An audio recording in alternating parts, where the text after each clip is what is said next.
अगले जन्म की साइंस। इस बुक के अंदर हमें हमारे सारे पिछले जन्म के बारे में और हमारे सारे अगले जन्म के बारे में बताया गया है कि हम पिछले जन्म में क्या थे और हम अगले जन्म में क्या बने। और इसके अंदर हमें ये भी बताया गया है कि हम मनुष्य जन्म हमें क्यों मिला है और हम मनुष्य जन्म में क्यों आए हैं और हमें करना क्या है। तो ये कुछ पॉइंट्स लिखे हैं जो मैं आपके साथ शेयर करना चाहूँगी।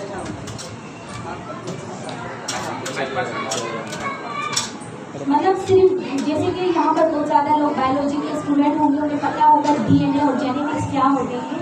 तो हमारा जो सिर्फ डीएनए और जेनेटिक्स जो हम पेरेंट्स से हमें मिलता है उसके बदौलत ही हमारा एक दूसरे के साथ मोहब्बत का जज्बात नहीं है।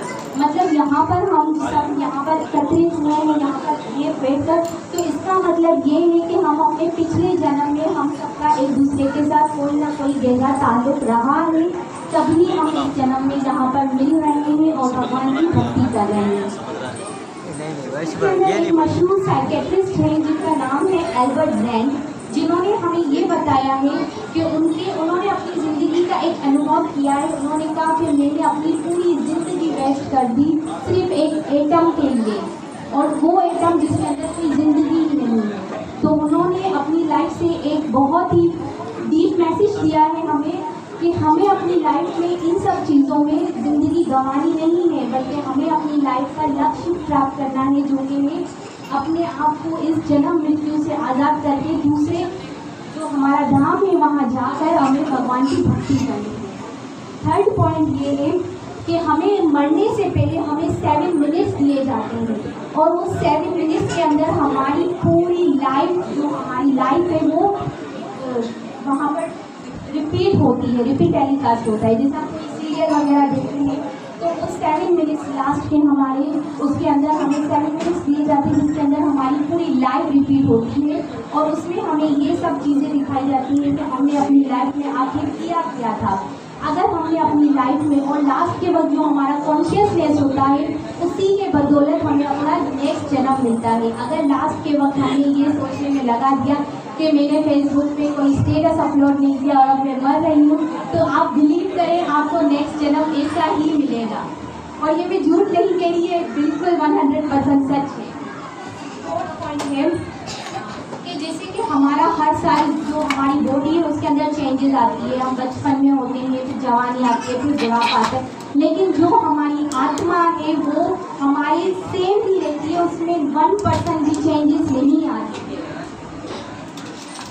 मतलब हम बचपन में भी हमारी वही आत्मा है और बुढ़ापे में भी हमारी, और मरने के बाद भी हमारी आत्मा वही रहेगी। और हम सिर्फ बॉडी हमारी मरती है, आत्मा नहीं मरती। जैसे मेरे बहुत सारे फ्रेंड्स कहते थे कि आप लोग उसको जो जला देते हो शरीर को, तो उसके अंदर भी कुछ ना कुछ तो होता होगा, उसे दर्द होता होगा। लेकिन ये बुक पढ़ने के बाद मुझे पता चला कि उससे क्या होता है कि हमारी जो भी मतलब जो चूड़ियाँ वगैरह मतलब ये जो चीज़ें होती है वो फिर हमें खा रही होती है, तो जिससे हम बहुत ज़्यादा तकलीफ होती है। तो उस वजह से इसको मृत शरीर को जलाया जाता है ताकि जो आत्मा है वो 100% मुक्त हो सके और उनको मुक्ति प्राप्त हो सके।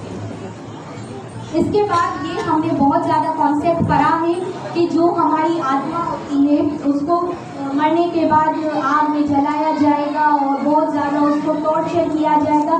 तो इस तरह का कोई भी कॉन्सेप्ट नहीं है, ये सिर्फ हमने अपनी जो भी इंडस्ट्री है, जो इंडियन इंडस्ट्री है, उसमें सिर्फ मसाला लगाकर दिखाया गया है, सब कुछ भी नहीं है। अकॉर्डिंग टू दिस बुक हमारी जो आत्मा होती है वो मरने के बाद एक अंधेरे वाले कमरे में उसको रख दिया जाता है, अंधेरी गुफा में, जहाँ पर फिर हमारे जो भी अमाल वगैरह होते हैं उन सबको मद्देनजर रखते हुए फिर हमें हमारा नेक्स्ट जन्म मिलता है। उसके अंदर हमारे साथ कोई टॉर्चर नहीं किया जाता, कोई आग में नहीं झोंका जाता। इसके बाद एक जर्मनी के एक फिलोसफर हैं जिनका नाम है आर्थर, जो यूरोप के बारे में कहते हैं कि ये दुनिया का एक ऐसा वाहिद मुल्क है, ये दुनिया का ऐसा मुल्क है जहाँ के लोगों को सिर्फ यही वहम है कि अगले जन्म का कोई कॉन्सेप्ट है ही नहीं। हालांकि अगले जन्म का कॉन्सेप्ट है और वो ये चीज़ को मानते भी हैं। इसके बाद इसके अंदर एक स्टोरी आई थी महाराज भरत की। जैसा कि आप सबको पता है कि महाराज भरत ने एक हिरण के उसके मुंह में आकर उन्होंने अपनी ज़िंदगी मतलब प्राण त्याग दिए थे और उनको मरने के दूसरे जन्म में उनको हिरण का जन्म मिला था। तो जिससे हम ये अंदाज़ा लगा सकते हैं कि जैसी हमारी मरने के वक्त हमारी इंटेंशन होंगी हमें नेक्स्ट जन्म बिल्कुल वैसा ही मिलेगा। इसके बाद एक स्टोरी आती है अजामिल की, जिसके अंदर उन्होंने अपनी एक ज़िंदगी एक प्रोस्टिट्यूट के बिल्कुल साथ गुजार दी, मतलब एक वेश्या के साथ गुजार दी और उनसे उनको एक बेटा प्राप्त हुआ और उन्होंने अपने बेटे का नाम नारायण रखा था। तो अब जब लास्ट के वक्त में उनको जब यमदूत लेने के लिए आए थे तो तब उन्होंने गलती से अपने बेटे को पुकारा था कि नारायण मुझे बचाओ। अब यहाँ पर उनको लेने के लिए यमदूत नहीं आए थे, क्योंकि जैसा कि भगवान ने हमें वचन दिया है कि जो मुझे पुकारेगा उसको यमदूत हाथ भी नहीं लगाएंगे। तो अजामिल की इतनी अच्छी किस्मत थी कि उनको यमदूत लेने नहीं आए थे, बल्कि भगवान विष्णु के दूत लेने आए थे और उनकी वहाँ पर मुक्ति हुई थी। तो इससे हम ये अंदाज़ा लगा सकते हैं कि हम भगवान के अगर नाम का उच्चारण करेंगे, उनके नाम की महिमा को समझेंगे, तो हम भी इस जन्म मृत्यु के चक्कर से बाहर निकल सकते हैं। इसके बाद ये है कि कुछ लोगों का कहना होता है कि एक बार अगर इंसानी जन्म मिलेगा तो फिर बाद में नहीं मिलेगा इंसानी जन्म। ऐसा कुछ भी नहीं है। अगर एक बार आपके ये सारी चीज़ें हमारे कर्मों के अनुसार होती है, जैसा कर्म वैसा आपको फल मिलेगा। अब जैसे आपकी इंटेंशन होंगी लास्ट में वैसा ही आपको नेक्स्ट जन्म मिलेगा। ऐसा कोई कॉन्सेप्ट नहीं है कि एक बार मनुष्य जन्म आपको मिल गया है तो दोबारा आपको मनुष्य जन्म नहीं मिलेगा। फिर ये एक सवाल मेरे अंदर आया था, जो मैंने सवाल भी यहाँ लिखा है कि फिर ये क्या चैन चलती रहेगी, जन्म लेते रहेंगे और कर्मों के बंधन में फंसते रहेंगे, जन्म लेते रहेंगे और कर्मों के बंधन में फंसते रहेंगे, क्या ये चैन चलती रहेगी? तो इस बुक से मैंने एक आंसर ढूंढा है। इसका जन्म मृत्यु के चक्कर से अगर हम बाहर निकलना चाहते हैं तो उसके लिए हमें चाहिए कि हम जो भी चीज़ कर रहे हैं, जो भी चीज़ उसका क्रेडिट हमें भगवान को देना है कि मैं ये नहीं कर रही, ये तो भगवान मुझसे करवा रहे हैं। तो हमें अपने सारे कर्मों के जो क्रेडिट है वो भगवान को सौंपने हैं और हम इजीली इस जन्म मृत्यु के चक्कर से बाहर निकल सकते हैं। इसके बाद इसके अंदर दो स्टोरीज आई थी। एक तो महाराज चित्रकेतु की। महाराज चित्रकेतु की स्टोरी ये थी कि उनकी कोई भी औलाद नहीं थी। उनकी बहुत सारी वाइफ थी, जो यहाँ पर जिक्र नहीं किया गया कितनी थी, लेकिन अनकाउंटेबल उनकी वाइफ थी और उनकी कोई भी औलाद नहीं थी। तो उन्होंने क्या किया था, एक इंदिरा ऋषि के नाम है जिनके मतलब उनसे उनकी वाइफ प्रेग्नेंट हो गई थी और फिर उनको क्या हुआ था, एक बेटा प्राप्त हुआ था। तो अब वहाँ पर एक ऋषि आए थे और ऋषि ने इनको बोला था कि ये जो बेटा है तुम्हारा, वो तुम्हारी खुशी का भी कारण बनेगा और तुम्हारे दुख का भी कारण बनेगा। तो उन्होंने खुशी खुशी में बोला कि कुछ भी हो, खुशी का तो कारण बनेगा ना, इट्स ओके फाइन। तो उन्होंने ये कहा था। लेकिन फिर बाद में ये हुआ था कि उनको बहुत ज़्यादा अपने बेटे से बहुत ज़्यादा लगाव हो गया था। उनकी बेटी को, उनकी जो वाइफ थी उनको भी अपने बेटे से बहुत ज़्यादा लगाव हो गया था और बाकी जो उनकी वाइफ थी वो किसी भी औलाद को उन्होंने जन्म नहीं दिया था। तो वो बहुत ज़्यादा उसमें उनका ईगो हर्ट हुआ था और वो बहुत ज़्यादा डिप्रेस हो गई थी कि ये केस कैसे हुआ। तो उन्होंने क्या किया था, सारी वाइफ ने मिलकर जो उनका जो बेटा था उसको मार दिया था।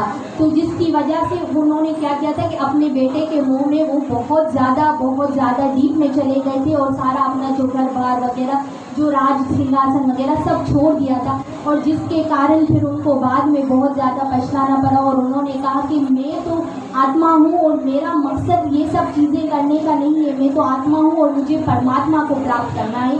तो जिससे उनको भी बाद में क्या मिल गया था, मुक्ति मिल गई थी। इसके बाद एक दूसरी स्टोरी है जो कि भरत महाराज की स्टोरी थी, जिसके अंदर उन्होंने जब सही समय आया था तो उन्होंने भी अपना जो सिंहासन था, जो उनका राज सिंहासन था, वो छोड़ दिया था। और जैसे ही उन्होंने अपना राज सिंहासन छोड़कर जंगल में गए थे तो उनको एक हिरनी के मुंह में वो चले गए थे। मतलब उनको बहुत ज़्यादा हिरनी से लगाव हो गया था और वो हिरनी जब वो हिरनी थी तो वो प्रेग्नेंट हिरनी की थी। उन्होंने अपने बच्चे को जब जन्म दिया था तो वो हिरनी एक शेर के उसके डर की वजह से वो हिरनी मर चुकी थी, लेकिन उसका जो बच्चा था वो जिंदा रहा। और महाराज जो भरत महाराज है उन्होंने फिर उस बच्चे को संभाला, उस बच्चे के बारे में सोचा। तो वो हर वक्त उस बच्चे के ख्यालों में खोए रहते थे कि ये जो बच्चा है ये खाना खाया है इसने या नहीं खाया। तो उससे उनकी जितनी भी साधना थी या जो भी वो भक्ति करते थे वो सब उनकी खत्म हो गई। और मृत्यु के वक्त भी उन्होंने उस हिरण के बारे में ही, हिरण के बच्चे के बारे में ही सोचा कि इसका क्या होगा मेरे बाद, और वो ये सारी चीज़ें सोच रहे थे। और नेक्स्ट जन्म में उनको हिरण का जन्म मिला। Thank you so much.